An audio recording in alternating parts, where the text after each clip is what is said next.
আসসালামু আলাইকুম, this is Arif Ahmed. আজকে আরও একটি ইম্পর্ট্যান্ট একটা ভিডিও নিয়ে আসলাম। তো ভিডিওটা হলো কবুতরের যে বৃষ্টির সময় যে হঠাৎ করে কবুতর ঝিমায় যায়, বমি করে, তারপরে পায়খানা কালার হঠাৎ করে সবুজ বা চুনা পায়খানা হয়ে যায়। তো এটা ট্রিটমেন্টটা কী আর এই পরিস্থিতিটা কেন হয় এটা নিয়ে বিস্তারিত একটা ভিডিও থাকবে।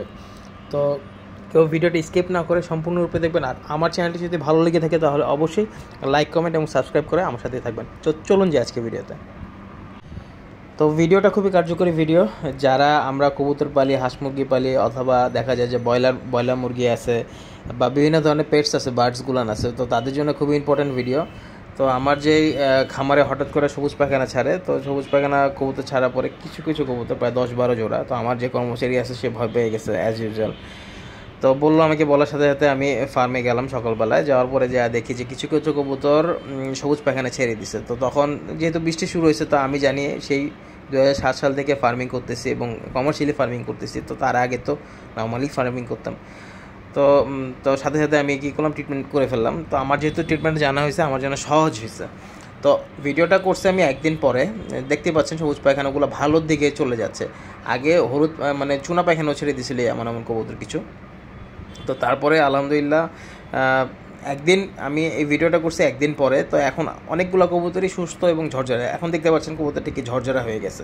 হ্যাঁ, মুভমেন্ট সুন্দর আছে। কিন্তু প্রথম দিন যখন দেখলাম কবুতরগুলো, কিছু কিছু কবুতর ঝিমায়ে গেছে, কিছু কিছু কবুতর খাচ্ছে না, কিছু কিছু কবুতর আপনার এরকম হয়ে গেছে আর কি। তো তখন আমি ESB30, কসমিক্স প্লাস, স্যালাইন এই 3টা মারলাম। তো আলহামদুলিল্লাহ একদিন পরে আজকে ভিডিওতে দেখতেই পাচ্ছেন অনেকগুলো কবুতর সুস্থ হয়ে গেছে। ফার্মে প্রায় 10-12 যেই জোড়া অসুস্থ হয়েছে ওগুলো আলহামদুলিল্লাহ সুস্থ হয়ে গেছে। কিছু কিছু কবুতর এখনও সবুজ পায়খানা করছে, ওটাও ইনশাল্লাহ সুস্থ হয়ে যাবে। আগামী আরও 3 দিন মানে 5 দিন দিব টোটাল। আর কিছু কিছু কবুতর যদি যেগুলো লাগে সেগুলোকে দরকার হলে 7 দিন দিব। তো এখন আমি ESB30, কসমিক্স প্লাস এবং ইলেকট্রোমিন যে পাউডারটা আছে, এটার উপকারিতাটা বিভিন্ন দিকগুলো আমি বিশ্লেষণ করার চেষ্টা করব। তো ভিডিওটা খুবই ইন্টারেস্টিং। আমি আবারও বলছি, স্কিপ না করে পুরোপুরি দেখবেন যারা আমরা ফার্মিং করতে চাই। খুবই ইনফরমেটিভ একটা ভিডিও থাকবে।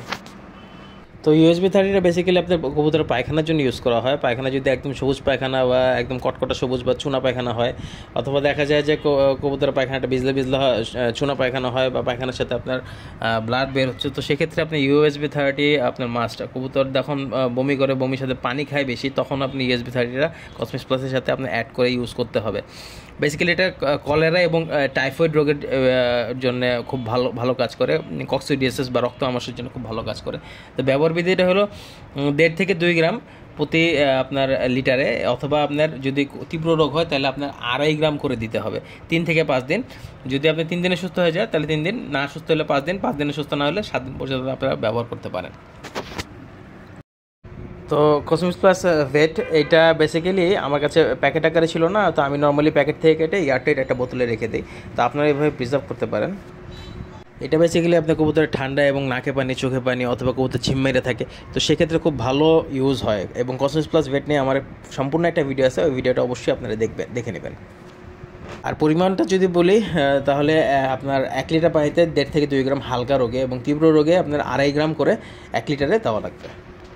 ইলেকট্রোমিন পাউডার বেসিক্যালি এটা ইলেকট্রোলাইট যুক্ত একটা স্যালাইন। তো এটা প্রতি লিটারে 2 গ্রাম করে আপনারা ইউজ করতে পারেন। আমি ইউজ করছি ইলেকট্রোমিন, খুবই ভালো আমি কার্যকরী পাইছি। আপনারাও ইউজ করতে পারেন। এছাড়াও আপনার গ্লোবের আছে একটি, তারপরে অ্যাকমির আছে, এসিআর আছে, বিভিন্ন কোম্পানির আপনি স্যালাইন আছে। তো আপনারা যেই স্যালাইনই কেনেন, আপনার ইলেকট্রোলাইট যুক্ত যে স্যালাইনগুলো আছে ওই স্যালাইনগুলো ইউজ করবেন। ওই স্যালাইনগুলো আপনার আরও ইফেক্টিভ, মাচ ইফেক্টিভ শুধু নর্মাল স্যালাইনের থেকে। তো যেটাই ইউজ করেন আপনারা ইলেকট্রোমিন যুক্ত মানে ইলেকট্রোলাইট যুক্ত স্যালাইন ইউজ করবেন।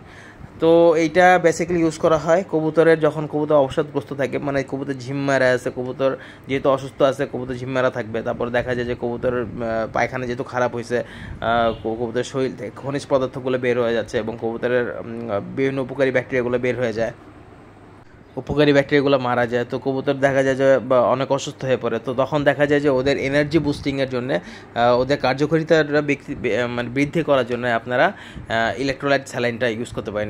কারণ এর মধ্যে আপনার বিভিন্ন ধরনের খনিজ যে মিনারেলগুলো আছে, এবং এর সাথে সাথে যে স্যালাইনগুলো আছে ওরা আপনার রক্তে হিমোগ্লোবিনটা বাড়ায় দেয়, এবং এর সাথে সাথে আপনার শরীরে যে খনিজের যে ঘাটতিটা দেখা যায় সেটা পূরণ করতে সাহায্য করে। তো যেহেতু আমি একা ভিডিও করছি এবং ওষুধের পরিমাপ মতো বের করে এবং মিলানোটা একা ওভাবে সাথে সাথে ভিডিও করা ডিফিকাল্ট হয়ে যাচ্ছে। তো আমি কি করলাম, ওষুধের পরিমাপটা বের করে তারপরে আমি ভিডিওটা করলাম। তো ফার্স্টে আমি ESB কসমিক্স প্লাস নিলাম, তারপরে আমি ESB 13 নিলাম, তারপরে আমি ইলেকট্রোমিন স্যালাইনটা নিলাম। তো ESB 30 আর কসমিক্স প্লাসটা আপনার 1.5 গ্রাম করে নিয়েছি প্রতি লিটারে, আর আমি ইলেকট্রোমিনটা আমি 2 গ্রাম করে নিয়েছি। যেহেতু আমার কবুতরগুলো তীব্র রোগ না, প্রথম দিন রোগাক্রান্ত হয়েছে, তো সেহেতু আমি 1.5 গ্রাম করে নিয়েছি। যদি আপনারা ফাইন্ড আউট করতে লেট হয়ে যায়, কবুতর যদি একটু বেশি অসুস্থ হয়ে যায়, তাহলে আপনাদের অবশ্যই 2.5 গ্রাম করে ইউজ করতে হবে। আর ইলেকট্রোমিন স্যালাইনটা আমি প্যাকেটটা ভেঙে কৌটার মধ্যে কিছু নিয়ে নিলাম, আর কৌটার ওখান থেকে আমি ইউজ করব, যেহেতু এটা রেগুলার লাগে। আর রেগুলার প্যাকেট থেকে বের করা একটা ঝামেলা, তো আমি কৌটার মধ্যে রাখলে আপনারা এইভাবে বড় প্যাকেট কিনে সারা বছর এইভাবে ইউজ করতে পারেন। তো ফার্স্টে আমি মগের মধ্যে ওষুধটা মিলিয়ে নিলাম। মেলানোর পরে তারপর আমি ভালো মতো বালতির মধ্যে আমি পানিটা খাবার পানির সাথে মিশিয়ে নিলাম, এবং এখানে আমার 7 লিটার পানি আছে, তো আপনারা ওইভাবেই পরিমাপ মতো দিবেন। তো তারপরে আমি আমার কবুতরগুলোকে খাবার দেওয়ার পরে আমি পানি দিচ্ছি। এখন আপনারা পানি দিবেন, দেওয়ার সময় দেখবেন যে কবুতরগুলো পানি খায় কিনা। যদি না খায় কবুতর, তাহলে অবশ্যই আপনারা একটা সিরিঞ্জ দিয়ে কবুতরকে পানি খাওয়িয়ে দিবেন। দেখা যায় যে কিছু কিছু কবুতর যখন তীব্র রোগে চলে যায়, তখন দানা পানি খাওয়া সব বন্ধ করে দেয়। তো তখন আপনাদের অবশ্যই কবুতরটাকে ধরে খাইয়ে দিতে হবে।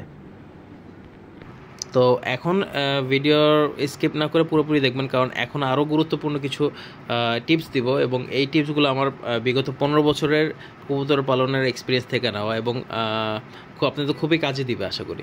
তো ফার্স্ট টিপস, তো টিপস 1টা হলো, আপনারা অনেকেই কোশ্চেন করতে পারেন যে কবুতর যে আপনার তীব্র রোগ আর নর্মাল রোগ, এটা আমরা বুঝবো কীভাবে। আসলে নর্মাল রোগ হলে আপনার প্রথম দিনে হালকা কবুতর পায়খানাটা চেঞ্জ হবে, বা হালকা ঝিমাচ্ছে, বা হালকা নাক দিয়ে পানি পড়তেছে, তো তখনই বুঝবেন এটা নর্মাল ফার্স্টের দিন, ডে 1 এটা। যখন আপনারা ধরতে পারবেন না, 2-3 দিন পরে যখন যে রোগটা ধরবেন, ফাইন্ড আউট করবেন, তখন দেখা যায় যে কবুতর পায়খানাগুলো সবুজ থেকে চুনায় ডাইভার্ট হয়ে গেছে, অথবা দেখা যায় যে পায়খানার সাথে রক্ত বের হচ্ছে, অথবা দেখা যায় যে কবুতরগুলো ঝিম মেরে একদম মাথা ফালাই ফেলছে। তো তখন বুঝবেন যে কবুতরটা তীব্র রোগে আক্রান্ত হয়ে গেছে। তো তখন তীব্র রোগে আক্রান্ত হলে অবশ্যই আপনারা ESB 30 এবং কসমিক্স প্লাস লিটারে আপনারা 2.5 গ্রাম করে দিবেন। অবশ্যই লিটারে 2.5 গ্রাম করে দিবেন, কারণ তখন আপনি যদি 1 থেকে 1.5 গ্রাম করে দেন, মানে 1.5 থেকে 2 গ্রাম করে দেন, তখন আপনার ওষুধের কার্যকারিতা কম হবে, এবং এই জিনিসটা কিন্তু অনেক ইম্পর্ট্যান্ট একটা ফ্যাক্ট। তো 2 নম্বর টিপস, কবুতর যখন তীব্র রোগে আক্রান্ত হয়ে যাবে এবং কবুতর যখন দানা পানি খাওয়া বন্ধ করে যাবে, তো তখন আপনারা কি করবেন। তো যখন আপনার কবুতর হালকা রোগে আক্রান্ত থাকে, তখন দেখা যায় যে কবুতরকে ওষুধ দিলেন, খাবার দেওয়ার পর পানি দিলে কবুতর নিজেই খেয়ে নিচ্ছে, দানা পানিও হালকা টুকরায় খেয়ে নিচ্ছে, এবং ওষুধের পানিও খেয়ে নিচ্ছে। তো যখন একদমই খাওয়া বন্ধ হয়ে যাবে, কবুতর পেটে কোনো খাবার থাকবে না, কবুতর নড়াচড়া করা বন্ধ হয়ে যাবে, একদম ঝিম মারা যাবে, পায়খানার সাথে রক্ত পড়বে, তো তখন আপনার অবশ্যই কবুতরটাকে দানা পানি বলতে আপনার যদি ছোলা খাওয়ান, তাহলে অবশ্যই ছোলাটাকে অবশ্যই আপনার পানি আগের দিন রাত্রেবেলায় পানিতে ভিজায় রাখবেন, এবং যদি গম খাওয়ান, তাহলে 10-12টা গম খাওয়াতে পারেন, বা যদি দেখা যায় যে ভুট্টা বা পপকর্ন খাওয়ান, তাহলে 5-7টা 10টা করে খাওয়াতে পারেন। এর বেশি খাওয়াবেন না, কারণ তখন কবুতরের হজম শক্তিটা কমে যায়, এবং হজম শক্তি কমে গেলে তখন আপনার কবুতর খেতে চায় না। আর ওষুধগুলো আপনার অবশ্যই সিরিঞ্জ দিয়ে আপনার কবুতর ধরে ধরে ওষুধ খাওয়াই দিবেন। 2 বেলা 3 বেলা করে ওষুধ খাওয়াতে হবে দৈনিক। তো এটা খুবই ইন্টারেস্টিং একটা টিপস। আপনার মনে করেন যে আপনার কবুতরা ফার্মে আছে 50 জোড়া কবুতর, আপনার কবুতর অসুস্থ হয়েছে 7-8 জোড়া, তো সেই ক্ষেত্রে আপনারা সবগুলোকে মারবেন, নাকি আপনার শুধু যে 7-8 জোড়া আছে সেই 7-8 জোড়াকে দিবেন। অ্যাকচুয়ালি ESB 30 কসমিক্স প্লাস এটা খুব এন্ট্রি লেভেলের একটা ওষুধ। তো আপনার যদি পুরো ফার্মে মেরে দেন, কোনো প্রবলেম নাই, আপনারা পুরো ফার্মে মারতে পারেন, কোনো সমস্যা হবে না, এবং এটার ওইরকম কোনো সাইড ইফেক্টও নাই। আমরা নর্মালি আপনারা যখন সিজন চেঞ্জ হয়, তখন আমরা ESB 30 কসমিক্স প্লাস আর স্যালাইন, এই 3টা ওষুধ প্রতি সিজন চেঞ্জ হলে আমরা কবুতর অসুস্থ না হলেও আমরা মেরে দিই, তো আপনারাও মারতে পারেন। সবসময় খুবই ইনফরমেটিভ ভিডিও বানানোর চেষ্টা করি, এবং পুঙ্খানুপুঙ্খানুভাবে আপনার একদম ডিটেলস থেকে নিয়ে আমি ইনফরমেশনগুলো দেওয়ার চেষ্টা করি, আমার যে এক্সপিরিয়েন্স আছে ওখান থেকে দেওয়ার চেষ্টা করি। তো ভিডিওগুলো ভালো লাগবে আশা করি, আর ইনশাআল্লাহ যদি কোনো সাজেশন থাকে তাহলে অবশ্যই আমার কমেন্টসে জানাবেন, এবং আপনাদের যে বন্ধুবান্ধব আছে যারা কবুতর, পাখি বা গাছপালা, মাছ এগুলো নিয়ে ভালো লেগে থাকে, পেটসের নেচার সম্পর্কে যাদের ধারণা আছে বা পালতে চায়, তাহলে অবশ্যই তাদেরকে আমার চ্যানেলটি সম্পর্কে একটা ধারণা দিবেন। আর অবশ্যই কমেন্টসে আমার ভিডিওর কোন জিনিসগুলো ভালো লাগে তা অবশ্যই আপনারা জানাবেন। তো আজকের জন্য বিদায় বন্ধুরা, আপনারা ভালো থাকুন, সুস্থ থাকুন, আসসালামু আলাইকুম।